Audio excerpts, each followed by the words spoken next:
Salam ayam sehat. Saya mau jelaskan bagaimana aplikasi produk vaksin dan produk antibiotik yang diberikan pada ayam, dan itu betul-betul harus diperhitungkan dengan cermat. Kenapa? Setiap vaksin dan antibiotik yang diberikan, kalau vaksin ada yang diteteskan, ya kalau ayam masih kecil diteteskan, dan tentu kalau puluhan ribu ekor repotnya juga seperti apa. Lalu ya ada yang dicampur di air minum. Nah, dicampur air minum harus dihitung konsentrasinya. Ya, jadi rumit sekali sebenarnya pelihara ayam. Maka boleh dikatakan banyak orang yang beternak ayam itu betul-betul repot. Kenapa? Karena kalau misalnya hari ini mau memberikan vaksin, karena sudah diatur buat vaksin, buat antibiotik, hari-harinya diatur. Dan itu harus ganti air semua. Ya, ganti air flash. Lalu masukin air baru dihitung lagi dosisnya. Dihitung ayamnya berapa ekor, umur ayamnya berapa, dihitung dosisnya berapa, harus betul-betul tepat takaran. Dan kalau setelah pukul 3 sore, maka harus di flashing lagi, karena kalau tidak maka jadi tidak bermanfaat. Maka diganti air lagi. Dengan demikian maka peternakan itu betul-betul memakai sumber air yang sangat banyak. Ya, jadi boleh dikatakan beternak ayam itu sangat rumit. Lalu ayam nih saat makan minum vaksin dan minum antibiotik, maka dia hanya makan dan dia tidak bertumbuh. Ya, ada bukti yang beberapa kali saya buktikan bahwa ternyata setiap diberikan vaksin di antibiotik, badan ayam menjadi panas. Dia makannya banyak tapi keluarnya mencret.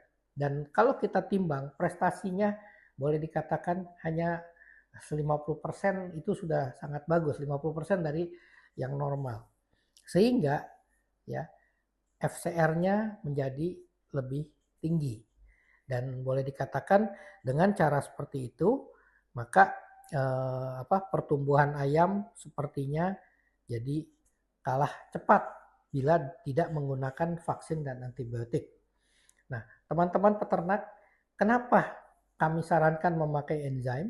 Karena enzim ini sudah didesain dengan sangat cermat, bahwa aplikasinya sangat simpel. Nggak usah ganti air. Bayangkan dari pertama pelihara sampai panen nggak usah ganti air. Kalau memberikan cuma tinggal dicek aja di torennya, dimasukin aja. Dosisnya cuma dihitung dari jumlah ayam. Jadi kalau umur ayam dari umur 1 sampai umur di minggu pertama sampai umur 6 hari, itu dosisnya sangat kecil. Ya, dosisnya kita pakai adalah 1 ml untuk 200 ekor ayam. Ya, dan itu dipakai tiap hari. Tiap hari sampai umur 6 hari. Nah, setelah itu umur 7 hari sampai umur 13 hari itu dosisnya kita doublekan jadi 1 mili untuk 100 ekor. Nanti minggu ketiga 1 mili untuk 50 ekor. Nanti begitu mau panen 1 mili untuk 25 ekor. Dan itu cuma dicampurkan langsung di air minum. Dan selama pemeliharaan ayam sehat, kenapa? Pencernaannya bagus, kotorannya betul-betul kotorannya kering, ya, kandungan amoniak juga sedikit karena tidak ada residu protein yang keluar, dan ayamnya betul-betul sehat dan tidak mudah stres.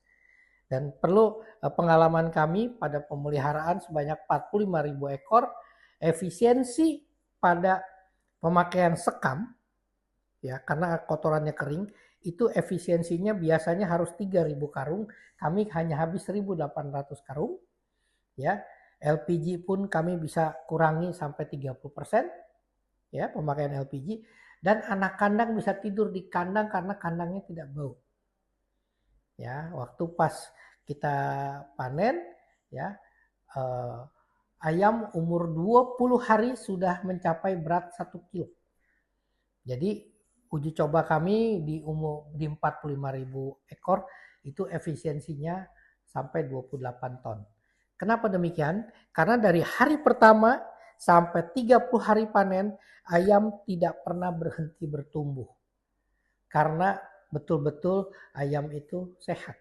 Dan kalau ada ayam yang sakit, kita tidak obati, kita singkirkan. Pada peternakan konvensional, ayam yang sakit, misalnya pelihara 10.000 ekor, ayam yang sakit 100, maka yang diobati yang 9.900 ekor. Pada konsep peternakan dengan enzim, dari 10.000 ekor, tidak mungkin yang ayam yang sakit 100. Jadi kenapa? Kita tiap hari ronda. Setiap hari kita ada yang kurang sehat, kita singkirkan. Dengan demikian kita sama sekali tidak melakukan pengobatan dengan kimiawi. Dan itu terbukti, kita sudah buktikan, uji coba dilakukan di Malaysia sudah tahun kelima. Kita tidak pernah ada kegagalan dan satu tahun kita bisa sampai 7,5 siklus beternak. Kenapa begitu cepat? Karena begitu harvest, begitu panen, kita bersih-bersih 1 minggu kita udah bisa masuk lagi ayam. Sementara kalau peternakan konvensional harus disuci hama dulu, harus didiamkan dulu, dan itu butuh proses bisa sampai 1 bulan. Demikian penjelasannya. Jadi kenapa beternak itu menjadi simpel dengan enzim, dan ini sangat menguntungkan buat sisi peternak karena yang dihasilkan adalah pertumbuhan ayam yang cepat dan juga efisiensi daripada penggunaan sarana dan prasarana peternakan. Dan satu hal lagi, dengan memakai enzim, kandang tidak berbau. Jadi dengan demikian kita bisa beternak di belakang rumah. Tidak perlu lagi cari antara perumahan dengan peternakan berkejaran. Jadi hari ini di gunung kita pelihara ayam, kalau gunungnya nanti udah banyak perumahan maka kandangnya yang harus pindah. Itulah peternakan konvensional. Demikian penjelasannya sahabat, salam ayam sehat.